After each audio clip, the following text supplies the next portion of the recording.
खबरों के निष्पक्ष विश्लेषण के लिए सब्सक्राइब करें Jantantra TV and press the bell icon. Never miss any update.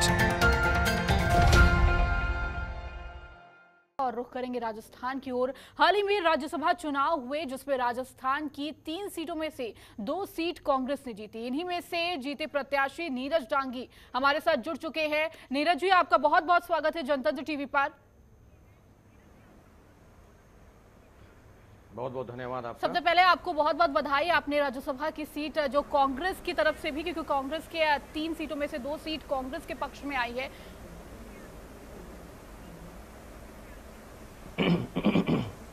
जी नीरज जी, सबसे पहले इस जीत का श्रेय किसे देना चाहेंगे? साथ ही साथ इसके बाद आप राज्यसभा पहुंच चुके हैं, क्या कुछ आगे योजना आपकी? देखिए, मैं जीत का श्रेय हमारे शीर्ष के जो नेता हैं, सोनिया गांधी जी, राहुल गांधी जी, हमारे इंचार्ज अविनाश पांडे जी, मुख्यमंत्री अशोक गहलोत जी और उप मुख्यमंत्री सचिन पायलट जी, और सबसे महत्वपूर्ण हमारे जो तमाम विधायक जिन्होंने एकता का परिचय दिया, उन्हें देना चाहूंगा। जिस तरह से राजस्थान में पिछले 3 महीने से उठापटक चल रही थी, राजस्थान के अंदर भारतीय जनता पार्टी अल्पमत में थी, उसके बावजूद भी उन्होंने चौथा उम्मीदवार उतार करके ये चुनाव जो है राजस्थान पर थोपा। निर्णय सामने था पहले से भी, 18 तारीख को ही निर्णय हो जाना चाहिए था, निर्विरोध ये चुनाव होना चाहिए था, लेकिन उन्होंने चौथे उम्मीदवार को रखा। देश में तोड़फोड़ की राजनीति उनकी रही है, खरीद फरोख्त की राजनीति उनकी रही है। जिस तरह से हॉर्स ट्रेडिंग उन्होंने करी है, गुजरात में भी उन्होंने किया, मध्य प्रदेश में किया, मणिपुर में किया, गोवा में किया, देश के किसी भाग को उन्होंने नहीं छोड़ा। ऐसे में राजस्थान पे टारगेट करना उनकी नाकामी उनकी साबित हुई, और जिस प्रकार से उनकी जो है एक साजिश थी, वो साजिश उनकी नाकाम हुई।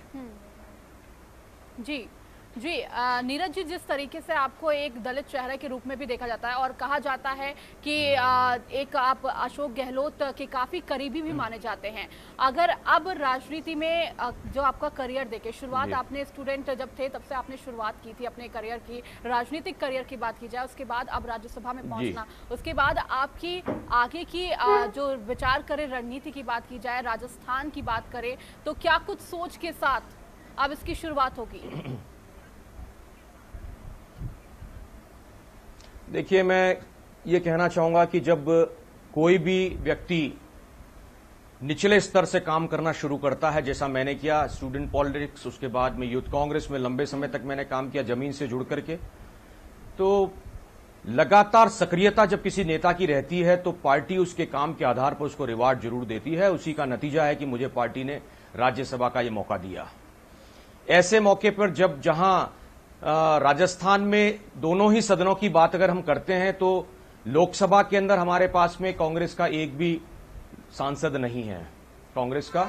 इसी तरीके से राज्यसभा में भी अगर देखते हैं तो राजस्थान मूल का मैं अकेला सांसद रहूंगा। ऐसी स्थिति में मेरी जिम्मेदारी बहुत ज्यादा बढ़ जाती है, और उम्मीदें भी कांग्रेस पार्टी को, राजस्थान की जनता को बहुत अधिक मेरे से रहेगी।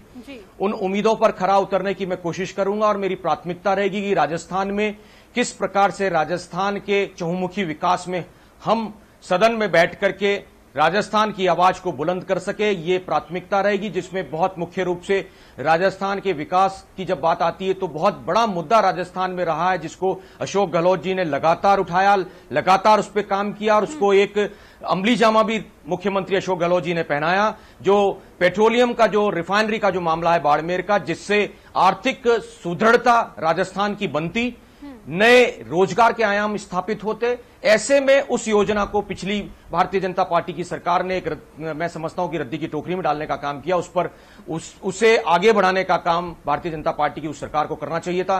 अब पुनः कांग्रेस की राजस्थान की सरकार उस पर बहुत ज्यादा चिंतित है। उस काम को पूरा करने का हम लोग बीड़ा उठाएंगे, सदन में भी इस मामले को उठाया जाएगा, ताकि राजस्थान विकास की ओर अग्रसर हो। जहां पेयजल की समस्या राजस्थान में, पश्चिमी राजस्थान में बहुत अधिक है, उसे भी हम लोग जो है उसका ध्यान पूरा रखेंगे। यहां पर नरेगा को सुदृढ़ करने की बात है। श्रमिकों की हालात आपने देखी कोविड पीरियड में, किस तरह से एक कुशल प्रबंधन जहां राजस्थान की सरकार अशोक गहलोत जी कोविड के लिए कर रहे थे, वहीं देश से राजस्थान में आने वाले श्रमिक पैदल चल करके आ रहे थे। कुछ लोगों ने तो अपना रास्ते में ही दम तोड़ दिया। माकूल व्यवस्थाएं उनकी जो है केंद्र की सरकार नहीं कर पाई, जहां एक और उन्हें हम लोग आने के लिए साधन उपलब्ध कराना चाह रहे थे, वो बसेस हमारी जो है वो कबूल नहीं की गई। उन बसेस के लिए कहा गया कि ये तो कोई एम्बुलेंस के नंबर हैं, कोई मोटरसाइकिल के नंबर है। इस तरह की बात जो है एक देश के सर्वोच्च लोगों को जो है शोभा नहीं देती है। एक सर्वोच्च पार्टी है, केंद्र में उनकी सरकार है, उन्होंने एक्सेप्ट ही नहीं किया कि ये बसेस, उन्होंने कहा 200-3,000 बसेस हमने अवेलेबल कराई थी।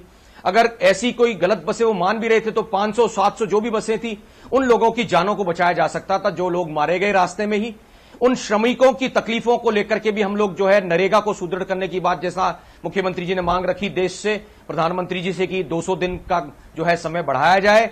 और यहां पर किसानों के समस्याओं को लेकर के भी हम लोग जो है निरंतर अग्रसर रहेंगे, ये प्राथमिकताएं रहेंगी, मैं कहना चाहता हूं। जी नीरज जी, आपके ऊपर एक अहम जिम्मेदारी भी आ चुकी है, क्योंकि सरकार ने आप पर भरोसा किया, उसके बाद उस भरोसे पे आप खड़े भी होते हैं, और अब आपके ऊपर जिम्मेदारी भी और ज्यादा आ जाती है, क्योंकि इस वक्त कोरोना का संकट काल चल रहा है। उस बीच ये भी मामले सामने आए कि बीजेपी लगातार तोड़फोड़ की राजनीति भी कर रही है। उस चीज से भी निकलना, उस चीज का सामना करना, और साथ ही साथ अब जो प्रवासी मजदूर पहुंच रहे हैं, लगातार उनको काम देना और राजस्थान की स्थिति सुदृढ़ करना, उसकी एक अहम जिम्मेदारी भी होगी आपके ऊपर।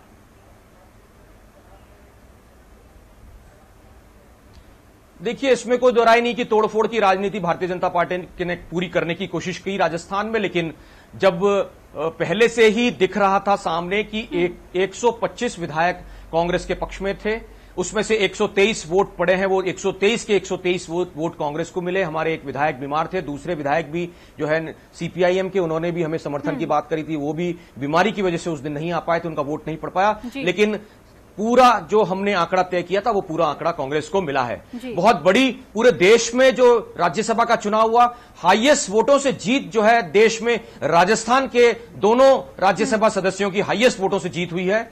मैं यही कहना चाहूंगा कि भारतीय जनता पार्टी को जो पहले से अंदेशा था, अल्पमत में वो थे, उन्होंने बहुमत लेने की कोशिश की, वो नाकाम उनकी कोशिश रही। और जहां अपने राज्यसभा के कैंडिडेट को जिताना तो दूर, उनका खुद का एक विधायक जो है वो उसका वोट खारिज हुआ, उनको 75 वोट मिलने थे, 74 वोट उनको मिले हैं। इससे आप लोग अंदाजा लगा सकते हैं कि अंतरात्मा पर उस व्यक्ति ने, उनके ही विधायक ने एक वोट को खारिज किया। कोई वोट जो है एक विधायक स्तर का व्यक्ति जानबूझ के खारिज कर सकता है, कोई गलतियां नहीं होती है इसमें, क्योंकि बहुत सिंपल प्रोसेस है। वैसे तो एक छोटी सी डंडी पहली प्राथमिकता को और दो डंडियां दूसरी प्राथमिकता को देनी होती है। इसमें एक विधायक या सांसद स्तर का कोई व्यक्ति अगर कोई गलती कर देता है, और मैं समझता हूं कि गलती बेमानी है, ये जानबूझ के की गई गलती थी, वो इनकी विचारधारा से जो है उसकी विचारधारा के खिलाफ अपनी अंतरात्मा पर उसने उस वोट को खारिज करवाया जानबूझ के, यही कहना चाहूंगा मैं। जी नीरज जी, बहुत बहुत शुक्रिया हमारे साथ जुड़ने के लिए और तमाम बातचीत करने के लिए।